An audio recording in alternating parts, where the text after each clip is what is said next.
Today we're going to go back to the basics. I've had some requests from people who don't really fish, and they're interested in videos, but they wanted some basics. So I'm going to go basic. We're going to go into rod and reel setups. We're going to go into different types of tackle.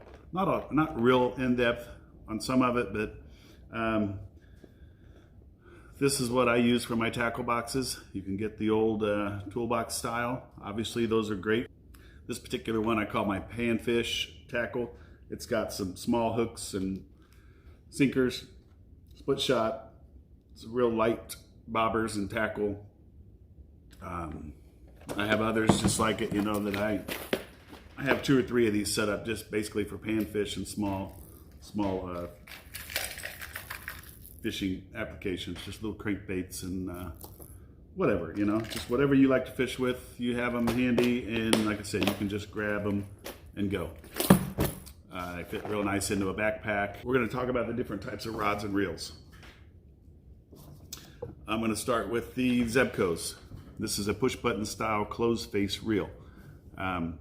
All rods and reels are very similar in the sense that, you release a mechanism to let line project out, cast it, and then you click the handle to engage the mechanism that keeps the line from coming out, and then when you get something, you reel it in, or when you're ready to check your bait, whatever, you reel it in. So this particular one I call it a push button. You push the button in, it releases the mechanism that holds your line, but it also keeps your line from coming out while the button's depressed. So then you're just going to cast, and when you get the rod to the angle that you want it to go out, you let go of the button, and it goes as well as you cast. And then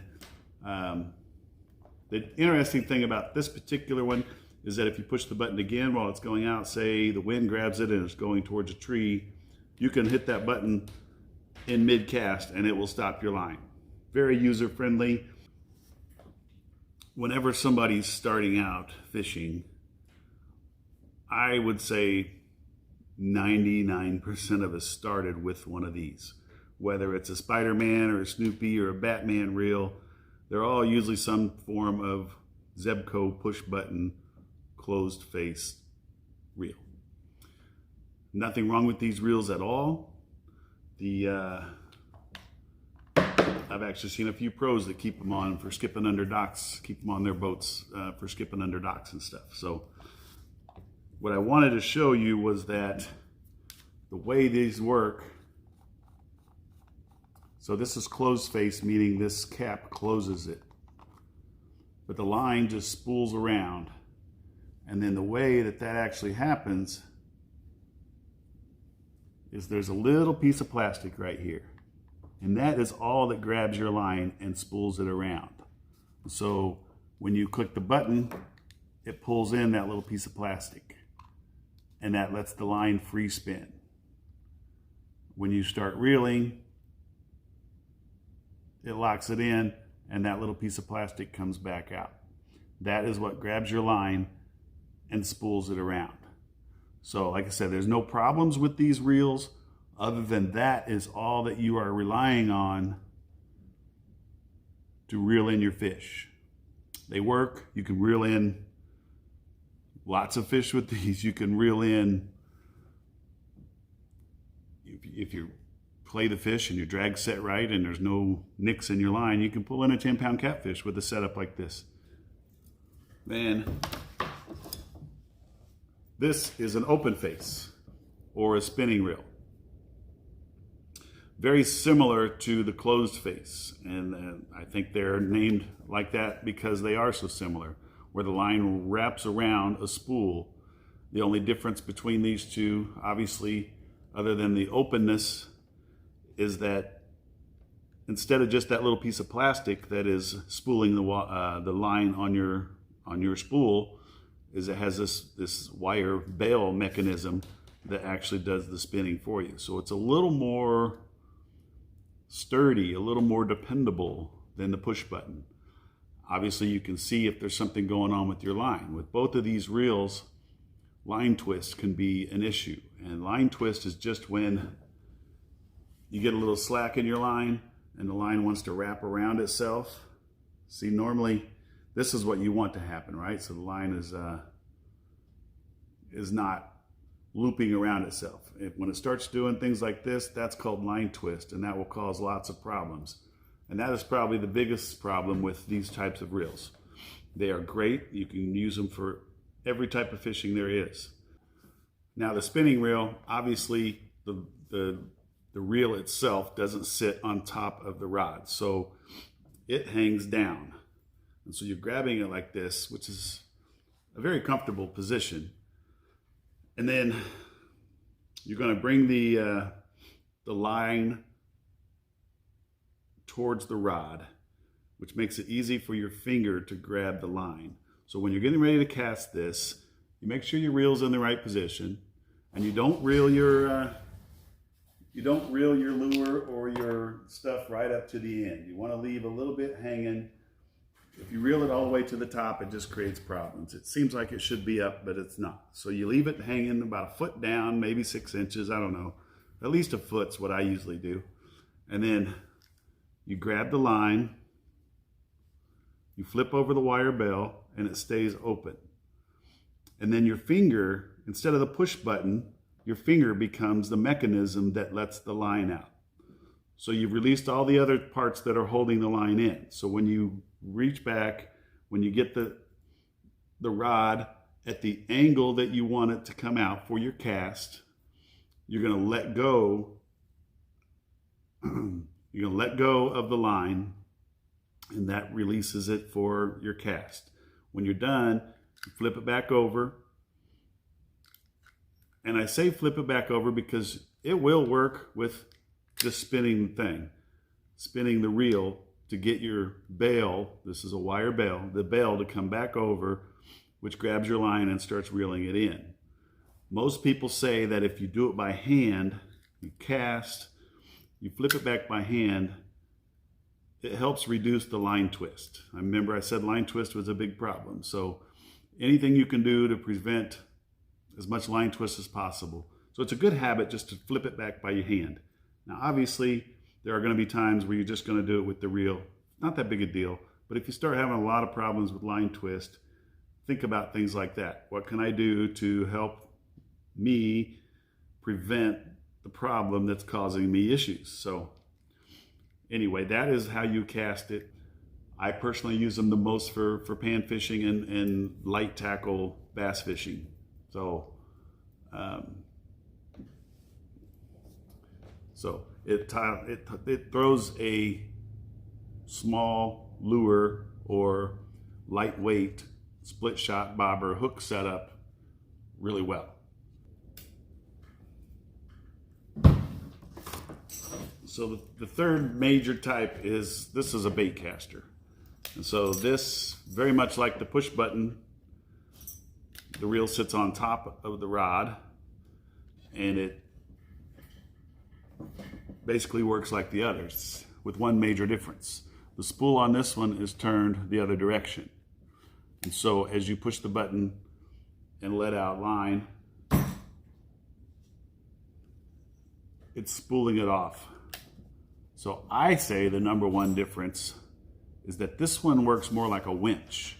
So as you're reeling a fish in, it is a direct line to the spool through gears and the handle, obviously, but there's no piece of plastic and there's no wire bail wrapping the line around. It is wrapping directly to the spool. You have so much less line twist with one of these, and that would be the biggest advantage to a rod like this in my mind. The biggest disadvantage is that it's not nearly as user-friendly as the other two, and if you've ever tried to throw one, you know exactly what I'm talking about. So for a basic beginner fisherman, there's really no reason to even mess with one of these. It definitely takes practice, and the spool, you end up using your hand, your finger, to stop the spool during your cast, and or to slow it down, and that would be a whole nother video in itself, probably teaching how to use a Baitcaster. All right, I guess I am gonna finish this up by just showing you a basic bobber setup. There are plenty of different ways to do it. I'm gonna keep it basic. For a panfish, for bluegill, I'm gonna use a really small hook. And I tend to use the bronze hooks more than the gold hooks. The gold hooks are fine, but they do tend to be a little bit softer. They can straighten out a little easier than the other hooks. So if you were to catch a big bass, I mean, there's a chance that it could straighten out. I always just bank on catching big fish, so I always like a stronger hook. So this knot, there's two knots that I mainly use, as I was growing up, I never knew the name of it, but there's an app called Knot Wars that you can get on the Play Store, and I recommend downloading that. There's two of them that I would recommend looking at for regular monofilament line, and that is the improved Clinch knot, which is what I'm tying, and then there's a Palomar knot, and those are the two really good knots. Again, Knot Wars will show you, it's hard to show you with really thin line in a video.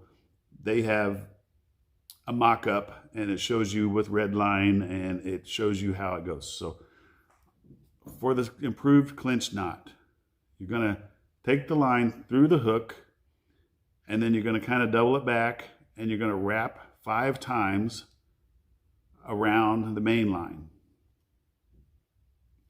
5 times. And then I always put my pinky in there as I'm doing the twist, so it leaves a big hole, because you're going to go through that hole down at the base by the hook.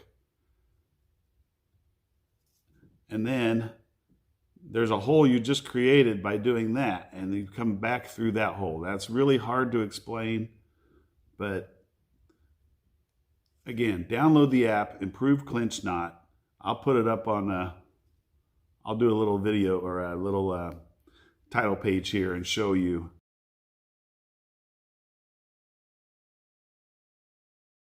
But it makes a really strong knot. I don't think I have ever, when this knot's tied correctly, I don't think I've ever broken the knot. The line will break elsewhere, but this knot just doesn't fail. And you want to be sure that your knots never fail. It's just that simple. So we just took the end of the line, we tied a hook on here. I'm gonna come up maybe 6 inches, a little lead split shot, whatever size you think you need for how deep you want to fish. If you're fishing for bluegill, you're usually not gonna go down very deep. So just a short little ways. And you can usually slide it up and down, but I take my pliers once I've got it on there and kind of crimp it. It's just lead. It just crimps on there pretty easy. And then you're going to go up however deep you want your bait to be from the top of the water, because the bobber is going to sit at the top. And this is just a little push button, and there's a little stinger that comes out, and I just wrap my line around it just once and twice. A lot of people use slip bobbers, and slip bobbers are great, but for crappie fishing and stuff, I want to use just enough weight that'll hold this bobber upright. And sometimes when a fish comes and bites, it'll lift up your bait without pulling the bobber under, but this will kick over to the side when something's lifted up on the bait. So actually, it'll just kind of fall over on the water, and you know this a crappie has come up and has grabbed it and just stayed up. It didn't take it and dive, which is what happens when it goes under. And that you detect bites that you wouldn't detect otherwise. Anyway, that's where my basics went. I hope that was helpful. If I plan on maybe in the future doing some more basic stuff, like how to spool line on a reel, and there's a little different techniques for a spinning reel versus a baitcaster, so maybe that would be a good one. And avoiding line twist actually starts with the way you spool up the reel. So hey, maybe I will go there. If you have any requests for some videos, you can leave it in the comments below, and I'll do what I can. And I'm Alan, not just fishing. Thanks.